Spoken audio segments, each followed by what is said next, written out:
Allahumma salli ala Sayyidina Muhammad wa ala ali Sayyidina Muhammad.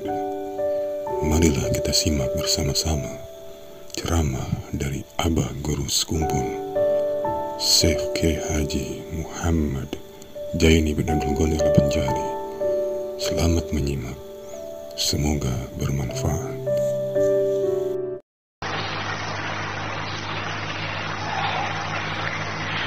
Kemudian daripada itu, maka di dalam kitab sifat 20 halaman yang kelima, Allah Subhanahu wa ta'ala, musannif rahimahullah ta'ala Habib Utsman Batawi telah membicarakan masalah sifat-sifat Allah Subhanahu wa ta'ala yang kita semua diwajibkan oleh Allah Subhanahu wa ta'ala supaya meyakinkannya dengan dalil-dalil agar supaya kita betul-betul menjadi orang-orang yang beriman.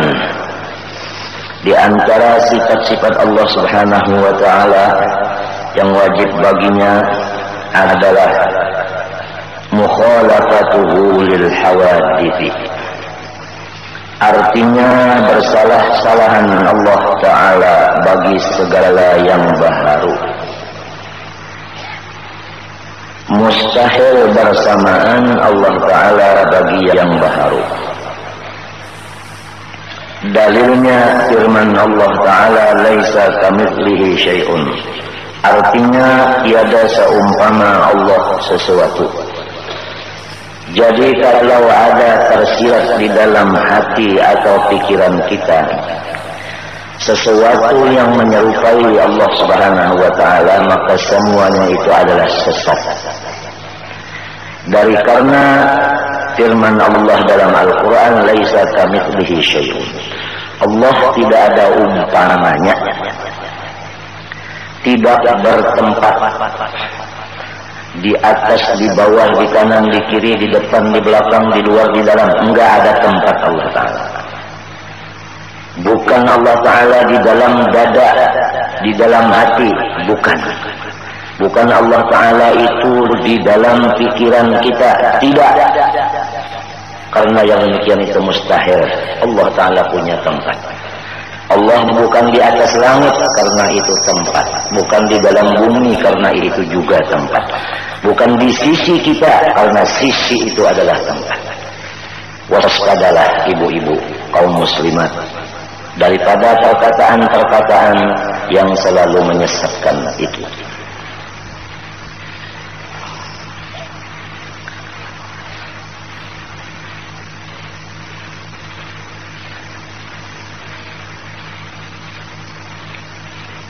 Sesudah kita meyakinkan bahwa Allah Subhanahu wa ta'ala itu bersalahan bagi segala yang baharu, enggak ada yang menyerupainya, maka kita dituntut pula untuk kesempurnaan iman. Maka patut bagi mukmin mu'taqid bahwa ia banyak memberi tasbih pada Allah Ta'ala jua adanya, supaya kita selalu memperbanyak membaca tasbih. Subhanallah, Subhanallah, Subhanallah, diperbanyak. Itulah tanda-tandanya orang yang sudah beriman kepada Allah yang mempunyai sifat mukhalafah lil hawadits. Dia punya lidah itu hobinya, yaitu membaca subhanallah. Mari kita bersama-sama berusaha supaya mendidik lidah kita suka membaca subhanallah. Jangan lidah kita suka omong, baik di majelis maupun di mana. Jangan suka omong. Satu kali lagi saya tekankan kepada muslimat, jangan suka banyak omong, banyak bicara, tapi hanya suka membaca tasbih subhanallah, agar supaya iman kita betul-betul kuat dan sempurna. Karena di dalam iman yang kuat sempurna inilah keselamatan, kesejahteraan, kesenangan, kelapangan, kemuliaan, kewibawaan kita semua, dunia dan akhirat. Coba lihat orang-orang yang betul-betul imannya kepada Allah, serta betul-betul kuat imannya kepada Allah, di mana mereka berada, di situ Allah memuliakan. Diberi Allah Ta'ala keberkatan sesuai dengan firman Allah Subhanahu wa Ta'ala, wa ja'alani mubarakan aynama kunt. Allah menjadikan saya di mana berada, disitulah berkat. Berkat diri saya diambil orang, cium tangan, minta air, memandang, mengambil bekas pakaian, bekas tempat duduk, tempat tidur, tempat mengajar, tempat sholat, itu dirinya itu diambil orang berkat. Di mana saya berada, di sekitar saya itu mempunyai berkat. Bumi yang di sekitar saya itu harganya meningkat karena saya ada di sana. Walau letaknya bumi itu agak jauh sedikit dari tempat saya, namun orang senang membelinya. Demikian rumah dan lainnya. Anak-anak saya selalu jadi rebutan masa untuk mengambil barokah, burungnya dan sebagainya.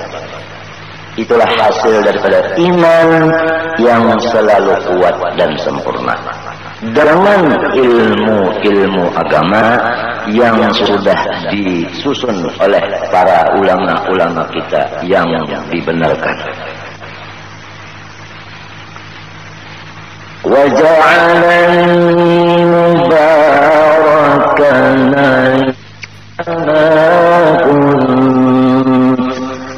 Allah menjadikan saya di mana saya berada, di situ berkat. Mobil saya berkat. Punya mobil beli 250 juta. Toh begitu diduduki sebentar sudah ada yang mau membeli 300 juta. Saya punya tempat duduk, itu adalah berkat. Cincin saya dibeli 2 juta, toh ada yang membeli 80 juta, berkat. Wa ja'alani mubarakan aynama kunt. Apa kerjaan saya? Kerjaan saya ibadah kepada Allah. Ibadah yang pertama salat, kemudian ibadah yang kedua infak, sosial. Saya diberi Allah Ta'ala keberkatan nampak, yaitu suka salat, suka bersedekah. وَجَعَلَنِي مُبَارَكًا أَيْنَمَا كُنتُ وَأَوْصَانِي بِالصَّلَاةِ وَالزَّكَاةِ. Saya melaksanakan perintah Allah, salat dan sosial. Wa awsani bis-shalah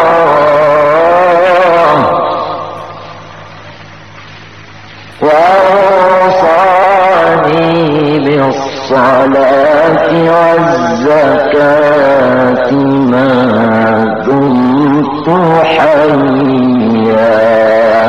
Selama saya masih hidup, selama hayat dikandung lutut, bukan dikandung badan. Wassalamu alayya yawma wulidtu. Dari saya lahir selamat, selama-lamanya saya selamat, nggak masuk penjara, nggak jatuh di pesawat, nggak tenggelam di dalam laut, enggak tabrakan, enggak segala-galanya. Wassalamu alayya yawma wulidtu wa yawma amut wa yawma amut, waktu saya mau menghembuskan nafas yang terakhir. Jelas saya itu adalah orang yang selamat, enggak pedih, enggak perih, enggak sakit di waktu nafas yang terakhir. Kalau orang-orang banyak yang tidak mukmin atau tidak kuat imannya, waktu sakaratul maut itu masya Allah pedih luar biasa, haus luar biasa. Disebut Rasulullah SAW, roh apabila akan melepaskan jasmaninya yang dicintai roh itu, maka haus luar biasa. Seandainya air-air yang ada di dunia ini dikhususkan untuk dia minumnya waktu sakaratul maut, habis diminumnya masih belum puas dahaganya. Roh keluar itu laksana rambut perempuan, rambut ibu yang sudah dimasukkan menjadi satu di dalam udunan roti. Begitu masuk terus ditarik, maka dia melekat. Begitulah melekat. Karena akan melekat karena dia cinta kepada jasad. Tatkala dipindah daripada tempat lain, dipisah dengan kekasihnya jasmani yang ini, maka di situ dia sedih. Karena kesedihan itu tertumpuk di dalam terpisah dengan kekasih. Begitulah orang-orang yang cinta kepada jasmani, bukan cinta kepada Allah dan Rasul. Karena apa cinta kepada jasmani, enggak cinta kepada Allah dan Rasul? Karena dia tidak punya iman. Atau punya iman, cuman imannya lemah, dhaif. Oleh sebab itu kita tidak bosan-bosannya di dalam pengajian-pengajian adalah supaya kita menambah iman, memperkuat iman, menyempurnakan iman dengan pengajian-pengajian dan dengan majelis-majelis amaliyah, sebagaimana salat berjamaah, baca Yasin Tabarak, Iza waqa'atil wirdul latif, burdah, maulid, dalailul khairat, dan qasidah-qasidah, doa, salat hajat, tafakkur, sedekah, memberi makan orang, terima tamu, menjemput tamu, mengantar tamu, semua itu adalah untuk mempertinggi, mempersempurnakan iman, ibu-ibu. Jelas keberkatannya. Ziarah ke satu tempat walaupun sudah malam hari, toh di tempat di sana juga banyak orang yang menunggu padahal sudah malam lewat. Karena rupa-rupanya ini bungkas kiai mau ziarah Lampean malam Jumat, sudah di sana, masya Allah. Begitu keluar suara Sadaqallah wa salam minarrahman yaghsyakum. Begitu orang kampung yang sedang tidur dia bangun terus menuju di mana suara kiai katanya. Orang yang sedang menonton TV juga menutup TV-nya. Itu Pak Kiai ada di Kelampean. Yang sedang-sedangnya itu juga katanya nanti dulu dong kita mau melihat Pak Kiai dulu di Kubah.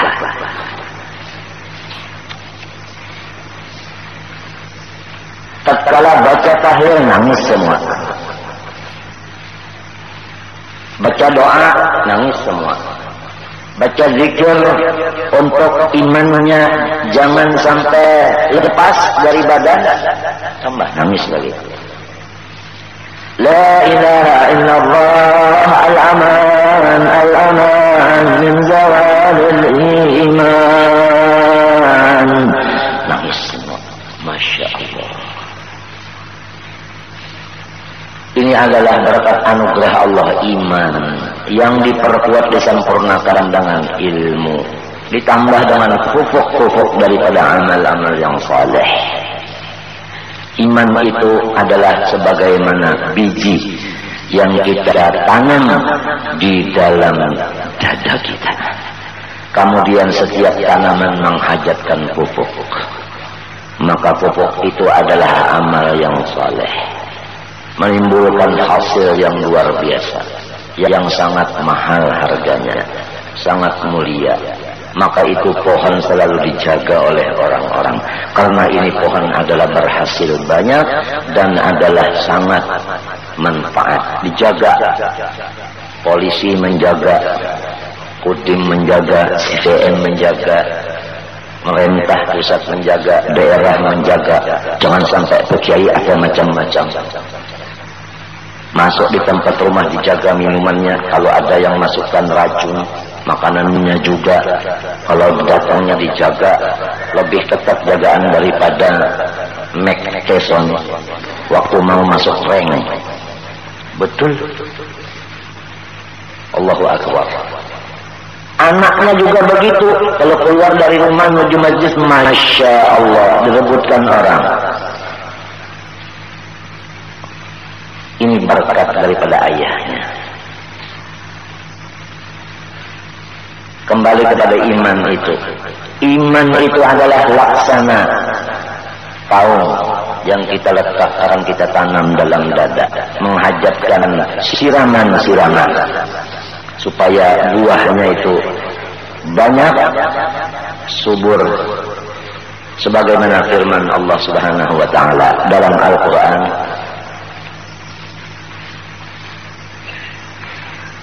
wa mathalu kalimatin thayyibatin kasyajaratin thayyibah. Bermula misalnya kalimah la,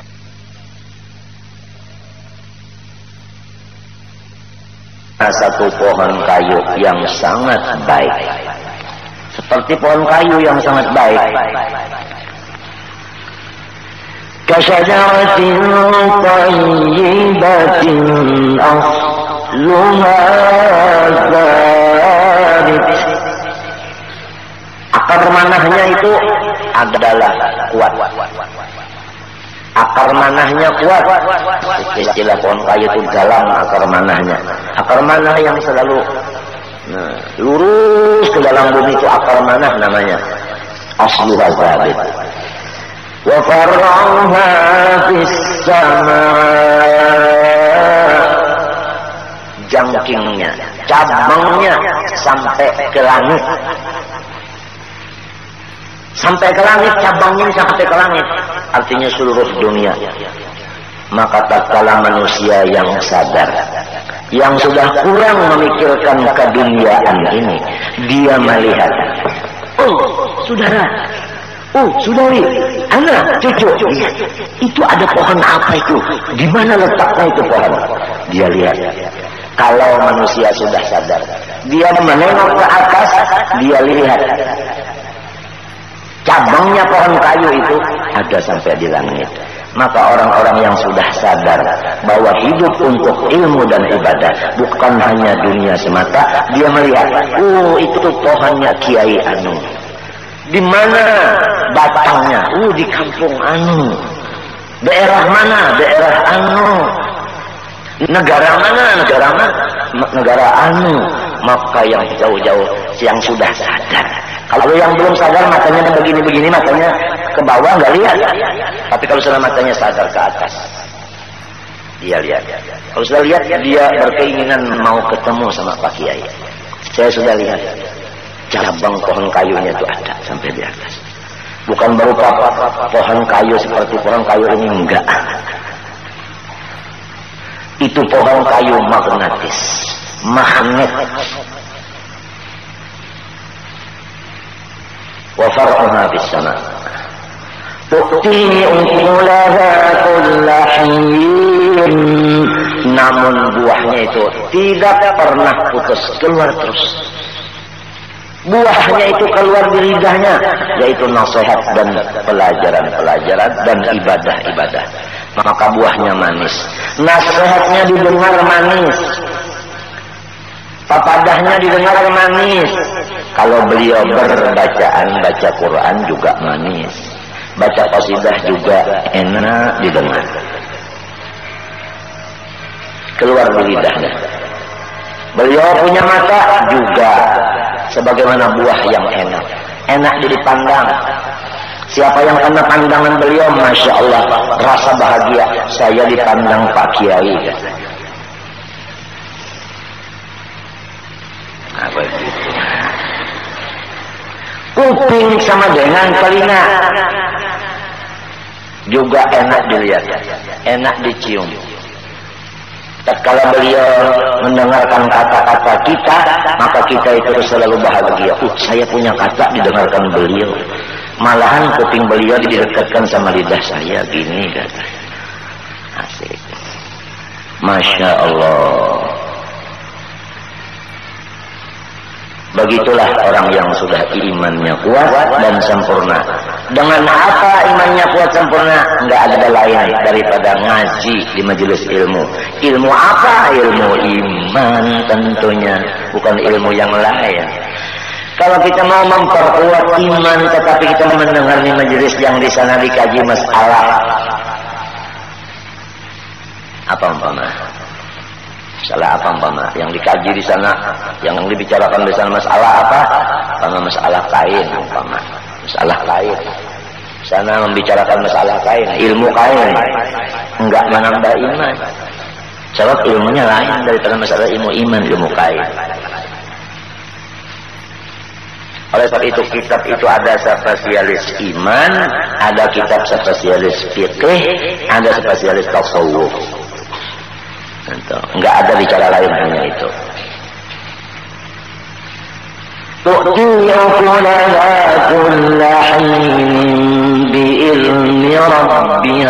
Itu adalah sudah kehendak Allah.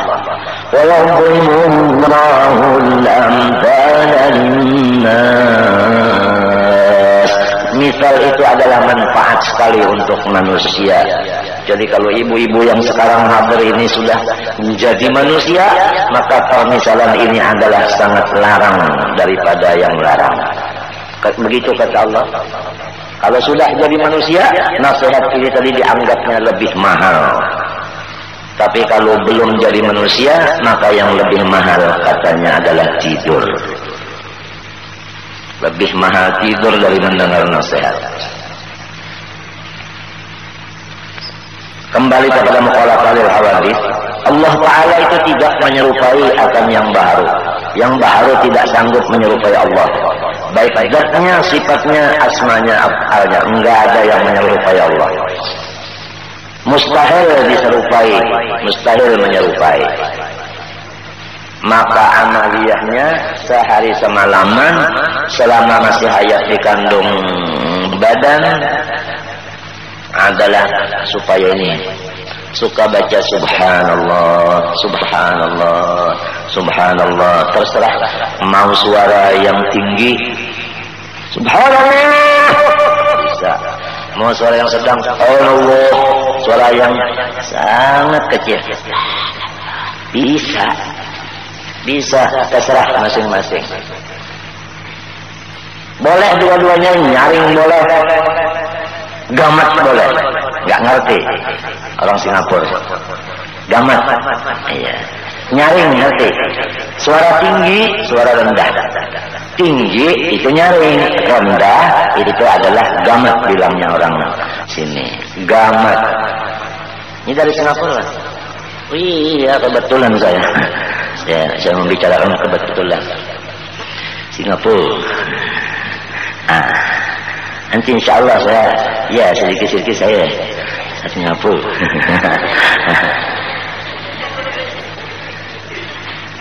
Coba jauh dari Singapura, sudah lihat itu apa? Nah itu pohon kayu tadi sudah sampai di mana-mana. Dari Singapura datang. Kemarin dari mana? Dari Jakarta ya. Cucunya Pak Harto. Mas Ari sama istri sama kula warakanya. Insyaallah banyak yang akan datang dari MM, menteri-menteri. Banyak. Insyaallah. Dari Selangor juga insyaallah akan datang banyak. Kalau sudah matanya begini, lihat sama kerampean. Belum ziarah kerampean?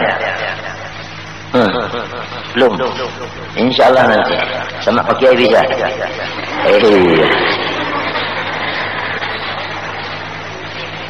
Masya Allah. Subhanallah yang dibaca. Subhanallah yang dibaca. Sering baca subhanallah. Sering. Kalau baca subhanallah sudah mandi lagi. Tahu mandi? Iya tahu. Pakai minyak wangi lagi. Tahu minyak wangi? Iya. Dalam kamar lagi, tahu kamar? Tahu? Iya. Pakai ASI lagi. Tahu ASI? Iya, kan enak. Baca subhanallah, subhanallah, enak. Coba kalau orang cari ikan, la haula wala quwwata. Enggak ada ASI-nya, panas, badannya kotor, umpama bawa minyak wangi diketawakan orang.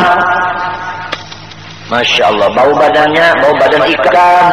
So, dia punya teman adalah ikan. Untung Pak Ijaz enggak berteman ikan ke dalam air, cuma mancing aja. Tadi kan lihat mancing. Kita menghibur orang-orang yang miskin. Sana. Setelah datang kita, masya Allah, dia punya hati gembira sekali. Orang menganggap dirinya itu rendah, kalau orang yang dianggapnya tinggi datang ke bawah, gimana perasaannya? Luar biasa. Kita itu ingat sama Rasulullah, diutus kemana? Kepada alam semesta. Jadi juga diutus ke tempat ini Rasulullah. Jadi kita itu ngikutin Rasulullah ke sana, kita ikut ke sana. Katanya Pak Kiai, katanya kalau bisa 1 minggu 1 kali ke sini Pak Kiai. Sebab apa?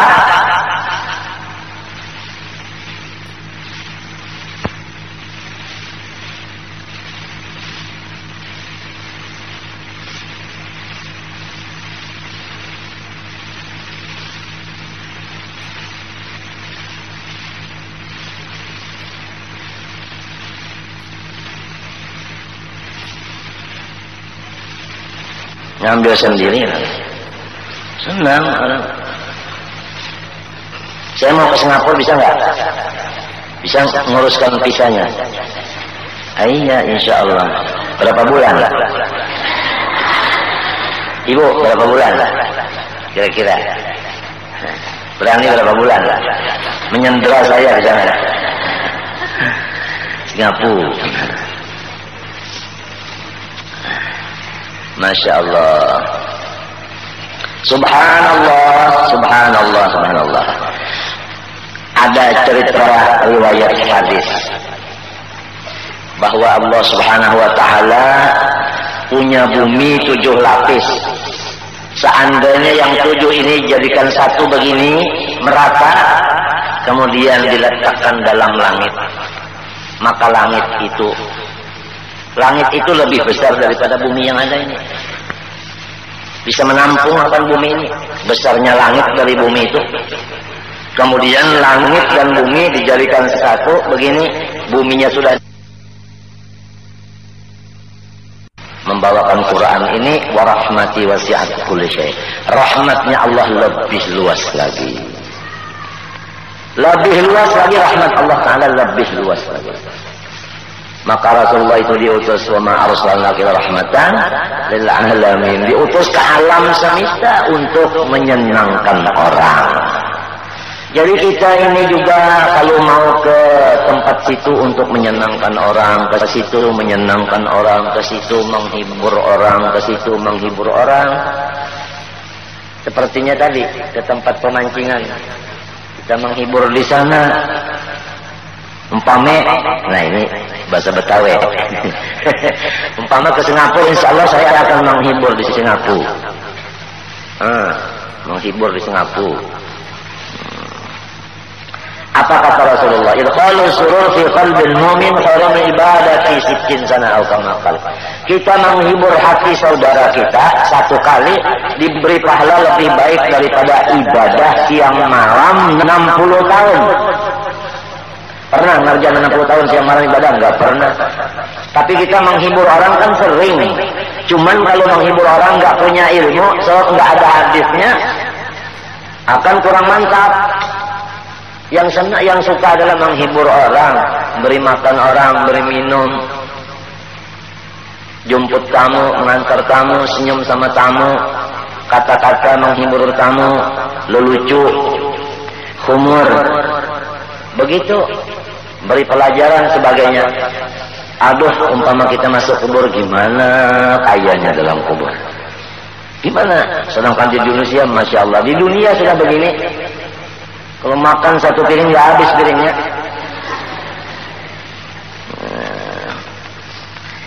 Kalau wujud artinya ada, mustahil tiada, dalilnya Allahulladzi khalaqas samawati wal arda, amalannya adalah zikir seperti la ilaha illallah atau Allah atau hu. Kalau kidam itu artinya sedia, mustahil berpermulaan, dalilnya huwal awalu, maka amalannya adalah jangan sedih lagi hati. Setiap orang yang sudah kenal kepada Allah bersifat wujud, janganlah ia lupa kepada Allah. Melihat apa aja dia melihat ini adalah makhluk Allah. Makhluk Allah. Allahnya itu jangan dipotong, jangan. Melihat apapun ini makhluk Allah. Ini makhluk Allah. Ini makhluk Allah. Makhluk Allah. Allahnya itu jangan ditinggal. Di dalam sini kita lihat ingat-ingatnya. Makhluk Allah bukan di lidah. Ini makhluk Allah bukan begitu di lidah, bukan cuma diingatan. Begitulah kalau kita ingin menjadi orang yang mukmin yang kuat. Kalau sudah kenal wujud. Adapun kalau sudah kenal kidam, Allah Taala enggak ada permulaannya. Kita ini ada permulaannya. Siapa permulaan kita? Yaitu Allah SWT. Maka bersyukur kepada Allah. Arti syukur itu enggak sedih lagi, tidak pernah sedih lagi. Oleh saat itu iman itu adalah senang. Apabila orang yang sedih itu imannya sudah enggak ada lagi. Itu namanya dapat waswasil khannas. Rukun iman yang keenam ridha dengan qada dan qadar. Tiap-tiap orang ridha itu kan mesti senang. Jadi kalau orang susah hatinya, susah pikirnya, sedih, itu berarti orang itu sudah enggak ada lagi rukun iman yang keenam. Enggak ridha sama takdirnya Allah. Buktinya enggak ridha, dia susah pikiran. Apapun salahnya. Enggak mudah ngaku orang yang beriman. Diuji sama Allah Subhanahu wa taala dengan ujian-ujian yang macam-macam beratnya. Nah, apa amalannya? Alhamdulillah. Jadi yang dulu tadi wujud la ilaha illallah atau Allah yang kedua kidam yaitu alhamdulillah. Alhamdulillah. Sering lidahnya baca alhamdulillah. Adapun baqa Allah Taala kekal mustahil dihubungi oleh hancur. Dalilnya wa yaqra wajh rabbika. Amalannya yaitu supaya kita banyak membaca istighfar. Kalau Allah itu kekal, kita enggak kekal, kita akan mati. Siapa aja mati. Maka apa persiapan sebelum mati yaitu banyak membaca astaghfirullah. Taubat kepada Allah. Kemudian kenal lagi mukhalafah lil hawadits, Allah Taala bersalahan bagi yang berharu. Dalilnya laisa kamitslihi syai'un, amalannya yang banyak baca subhanallah. 4 sifat Allah Taala, 4 amalannya. Di luar anggota yaitu di lidah dan 4 amalan di dalam. Ngerti? Amalan di luar wujud la ilaha illallah. Amalan di dalamnya adalah musyahadah. Artinya menganang, mengingat. Ingat begitu saja, bukan disebut dengan lidah. Lidah menyebut, hatinya ingat. Begitulah. Kalau bapak bersyukur, hatinya enggak sedih, lidahnya alhamdulillah. Kalau bapak ingat, saya akan mati, itu ingat. Lalu lidahnya astagfirullah. Kalau mukhalafah, ingat bahwasanya Allah Subhanahu wa taala itu tidak ada umpamanya sesuatu. Melihat ini Allah bukan begini, Allah bukan begini, Allah bukan apa yang kita lihat menyatakan bahwa Allah bukan seperti yang saya lihat ini, bukan seperti yang saya dengar ini Allah taala, bukan seperti yang saya rasa ini. Allah bukan seperti yang saya rasa, bukan seperti yang saya lihat, saya dengar begitu. Di hati itu amalan hati, amalan lidahnya itu subhanallah. Begitulah kira-kira dulu segelimit urusan masalah ilmu ma'rifat kepada Allah Subhanahu wa taala dengan amaliyah zahirnya serta amaliyah batinnya. Mudah-mudahan Allah memanjangkan umur kita sehingga ketemu lagi di hari Sabtu yang di depan di dalam keadaan segar bugar, sehat afiat. Amin Allahumma amin. Kemudian kita membaca tasawuf, yaitu halaman 39. Halaman 39. Bukan 38. Halaman 38. Tasawuf halaman 38. Bermula dengki itu yaitu mencita-cita akan hilang nikmat dari orang yang lain, sama ada nikmat dunia atau nikmat agama.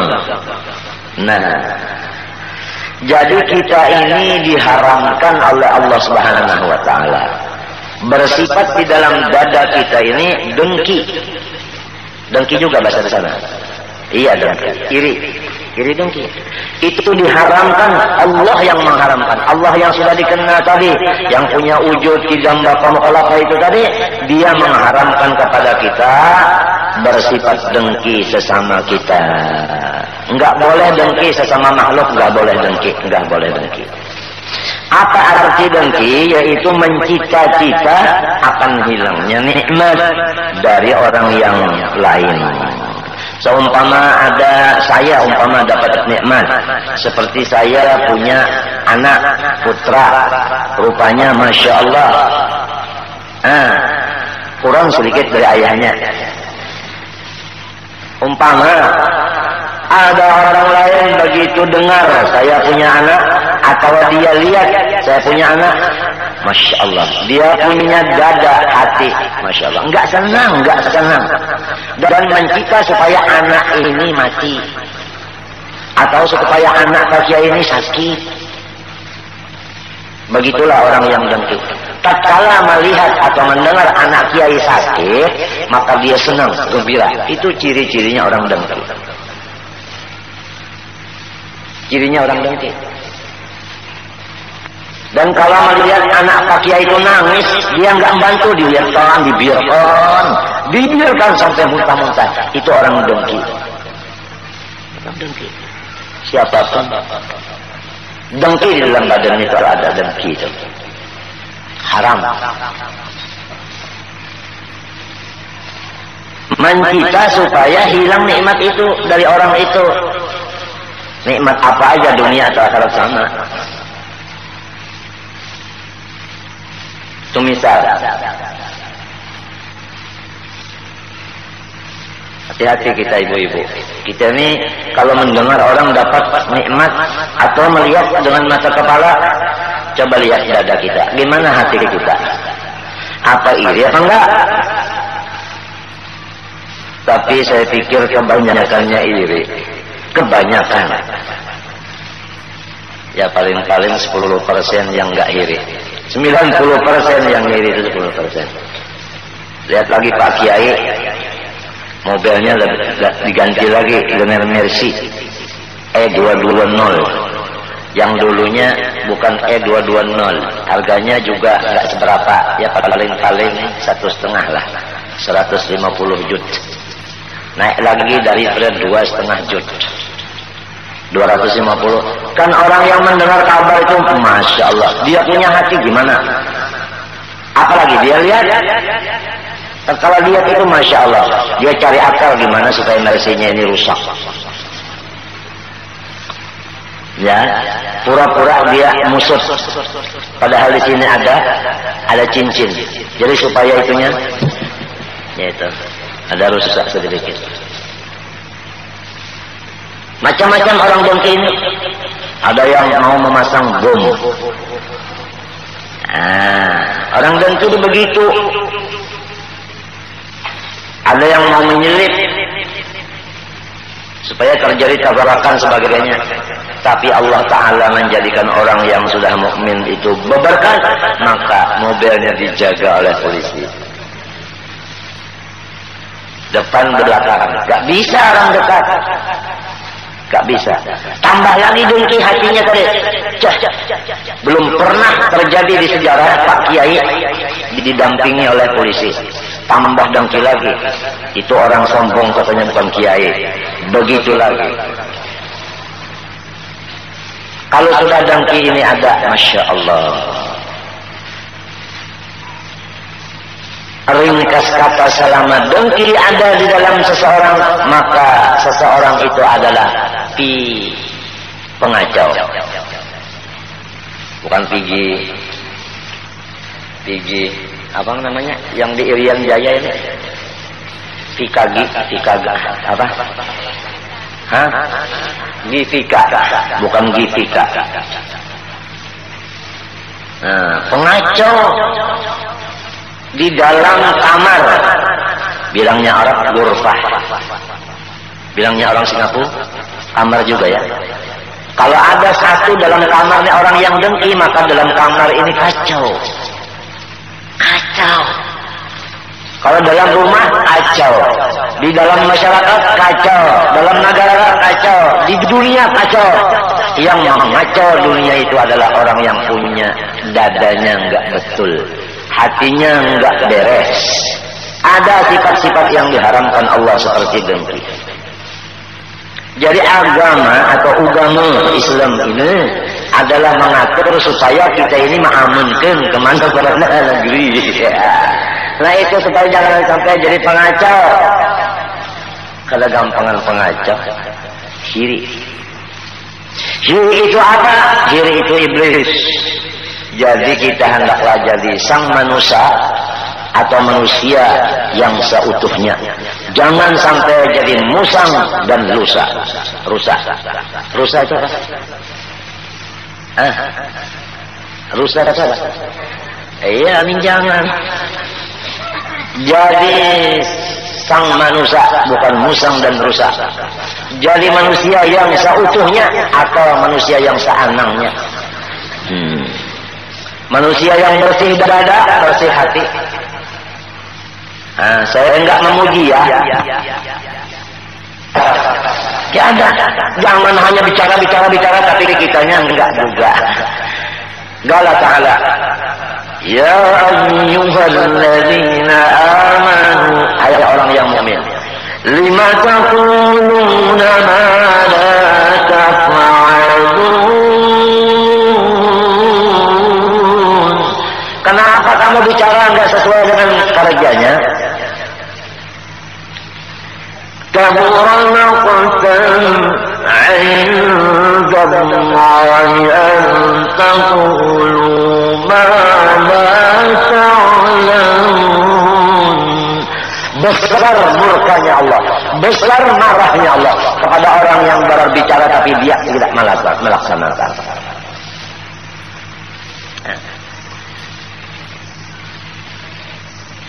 Saya sama saudari jadi satu.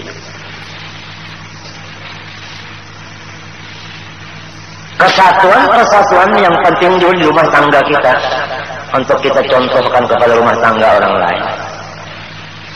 Ini yang bingung dunia Fatimah. Yang biasanya dengar aja suaminya sudah pacaran ke lain, udah itu dengar aja, apalagi dia lihat sudah begitu. Artinya jadi jin ifrit yang biasa, jin ifrit. Enggak ada hiri dengki, enggak ada.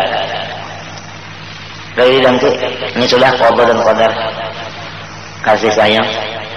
Masya Allah. Rezekinya kalau di rumah tangga itu begitu kasih sayangnya, rezekinya boleh dilihat. Gimana? Cincin 2 juta, lakunya 80. Coba Cincin lagi 750, lakunya 12,5 juta. Coba, ini adalah rumah tangga yang harmonis, selalu di situ rezekinya datang. Kalau harmonis artinya harum lagi manis, bukan harmonis har tangis. Iri melihat orang begitu, dunianya naik, akhiratnya juga naik, muridnya tambah banyak, majelisnya tambah waktu lagi, yang gede-gede tambah mendekat, tambah cinta. Ini iblis-iblis yang ada di dada-dada masyarakatnya, Masya Allah.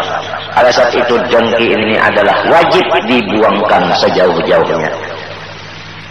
Kalau masih ada dengki di dalam hati, maka itulah orang yang tidak ada iman.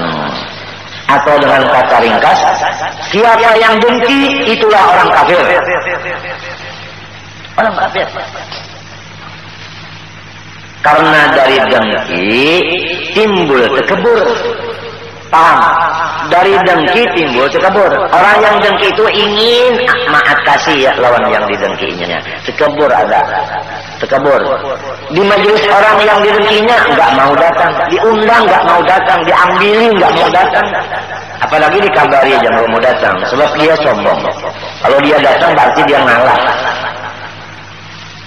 Begitu. Walau dia dari ulama juga, dengkinya ada di hati. Muridnya nggak banyak, hartanya nggak banyak, kemuliaannya nggak banyak. Ini lagi di dalam.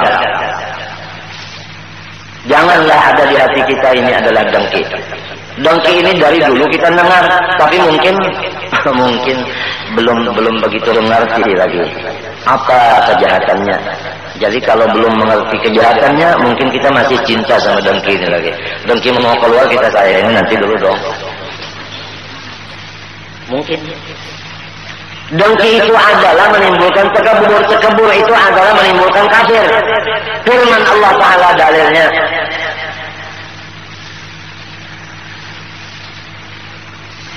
قالت الملائكة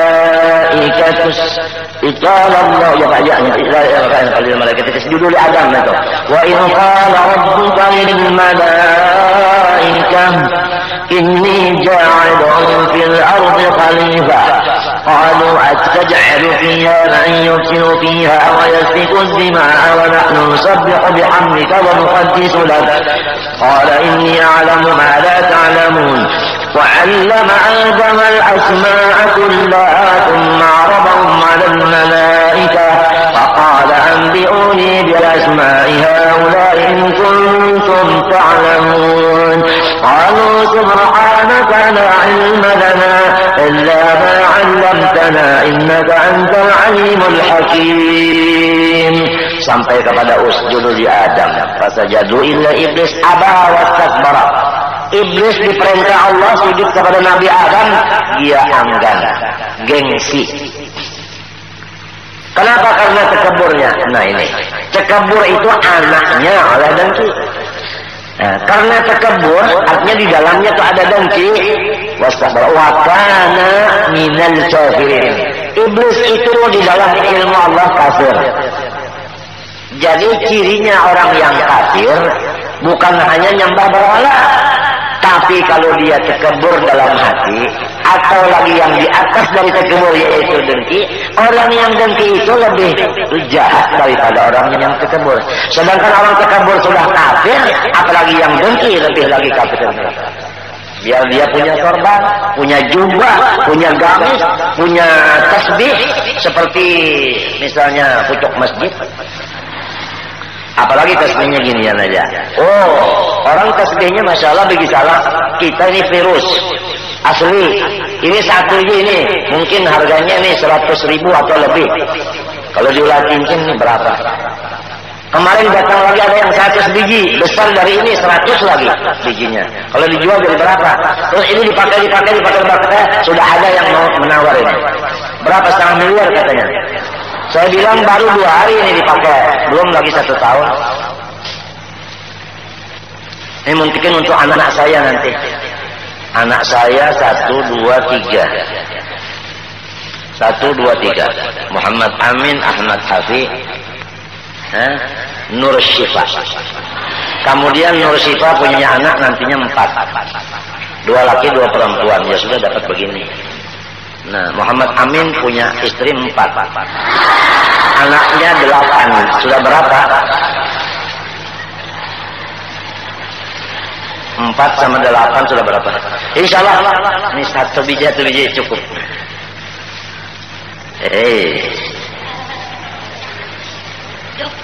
Oh, Masya Allah, kuah ini. Iya. Baru dipakai begini luar-luar sudah ada yang mau menghargai sekian. Katanya barokah, katanya. Masya Allah. Iri, iblis iri. Siapa ya iblis? Iblis itu kafir. Jadi dia sebelum menghembus napas yang terakhir sudah enggak beriman lagi. Begitu lihat dengki, begitu dengar dengki. Gak boleh dengki ya, gak boleh. Ini dekat sama Pak Kiai, yang ini nggak dekat, yang nggak dekat tuh macam-macam, bicaranya macam-macam. Ini macam-macam ya. Sebab yang jauh itu mau dekat rupanya, tapi enggak dekat. Yang dekat ini dimacam-macaminya. Itu orang dengki itu. Ada apa? Oh iya, insyaallah. Hati-hati ya dengki itu. Arti dengki itu ada mencita di hati supaya nikmat itu hilang dari seseorang. Ini definisinya, haknya, tahrifnya, artinya. Mana bisa kita mau menghilangkan dengki kalau selama belum tahu dengki itu apa? Ujar orang Jakarta apa? Dengki itu di hati kita ada mencita supaya nikmat itu hilang. Apa aja nikmat itu? Hilangnya itu barang aja kepada kita kah? Jatuhnya benda itu atau kepada orang lain? Pokoknya supaya nikmat itu nggak ada lagi di badan orang itu. Namanya dengki. Orang soleh dari rupa baik, turunan baik, lidahnya fasih, bacaan lagunya baik, napasnya panjang, itunya juga, pulusnya banyak, muridnya banyak, rumahnya besar, mobilnya istimewa, jam tangannya belum ada orang punya lagi nih. Ini kawan diulas cermin. Coba siapa mau cermin? Iya, ini kalau mau make up, nah, bisa. Nggak ada.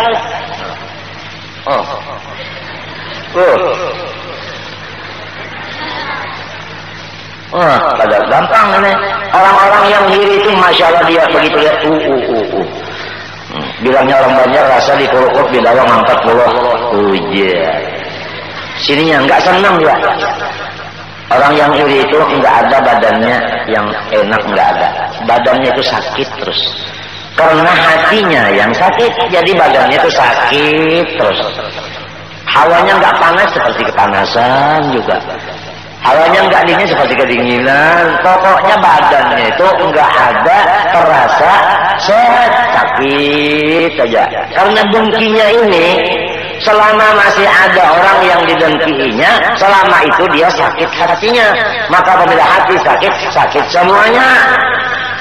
Rasulullah bersabda, "Inna fil jasadi mudghah, idza salahat salahat jasadu kulluh, wa idza fasadat fasadat jasadu kulluh wa hiya al-qalbu." Apabila satu yang di dalam dada ini sakit, maka seluruh badan sakit. Apabila sehat, seluruh badan sehat. Matinya orang-orang yang biasa lesu badannya itu kan dokter mengatakan, bapak yang banyak istirahat karena ini adalah terlalu banyak berpikir. Terlalu banyak berpikir. Banyak berpikir itu timbul daripada banyak yang dilihat, banyak yang didengar. Kalau banyak yang dilihat, banyak didengar, itu menjadi satu pikiran kepada kita. Ada satu juga. Tertumpuk pikiran itu di otak, diterima oleh hati, hatinya tuh enggak kuat. Lalu timbul macam-macam. Semua ada akibat kebanyakan pikiran.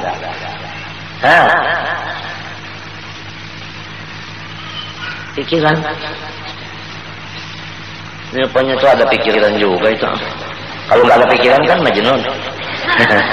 Nggak ada pikiran. Jangan banyak pikiran dong. Kalau mau pikiran yang banyak, pikiran yang enak. Ingat akan nikmat Allah Ta'ala di badan kita aja dulu. Umpama kita telanjang. Nikmat Allah Ta'ala itu di badan kita ini hidung. Hidung kita ini kan menunduk. Nikmat ini. Punya hidung, coba nggak punya hidung. Apa bilang orang? Hidungnya lagi ke bawah. Nikmat lagi di bawah. Coba ya hidungnya ke atas. Waktu hujan gimana? Iya. Kemudian di dalam hidung itu ada lagi nikmat, yaitu bulunya. Apa nikmat bulu hidung? Itu supaya menyaring macam-macam debu-debu mau masuk ke sini, ke khaysum. Khaysum bilangnya Arab. Saya ini ada juga sebelah Arab. Jadi saya ini banyak bahasanya Arab. Khaysum itu lantang hidung. Begitu debu mau masuk di sini, sudah disaring oleh bulu hidung. Oleh sebab itu bulu hidung itu dipelihara dong, jangan sampai dihabiskan. Nanti nggak ada saringan. Lihat kalau orang bulu hidungnya sudah nggak ada lagi atau kurang, suka selismaan. Suka selismaan. Apa selismaan itu bahasanya? Oh iya, peluk. Peluk. Pilek. Itu karena bulu hidung. Tambah lagi satu nikmat bulu hidung itu, satu bulu hidung baca tasbih dengan bahasanya juga. Pahalanya untuk kita. Coba. Jadi beruntunglah orang yang lebat bulu hidungnya. Kan banyak yang bacakan tasbih itu. Untuk dia pahalanya. Bulu hidung jangan dicabut-cabut. Paham? Waktu juga nikmat. Oleh sebab itu katanya kan waktu Alhamdulillah.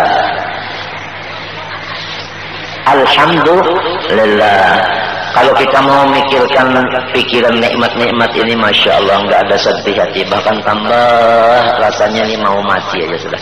Tambah mau kembali kepada Allah. Seakan-akan kita ini pacaran sama Allah. Pacarannya ngirimin terus ini. Jadi tambah ini kita tambah menggila ini. Tambah apa namanya? Asyik. Tambah apa namanya? Menggila, asyik apa namanya? Apa namanya?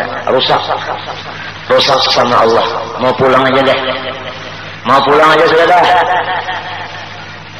Wallahu ta'ala a'lam. Insyaallah Sabtu di muka akan disambungi. Al-Fatihah. Bismillahirrahmanirrahim. Alhamdulillah. Ihdinas siratal mustaqim.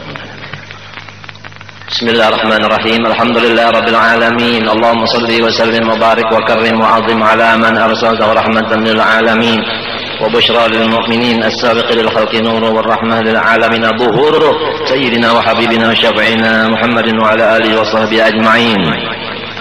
اللهم إنا نسألك بجاه نبينا محمد صلى الله عليه وسلم وببركة جميع آله وأزواجه وأولاده وذريته وخلفائه وببركة جميع العلماء والأولياء والصالحين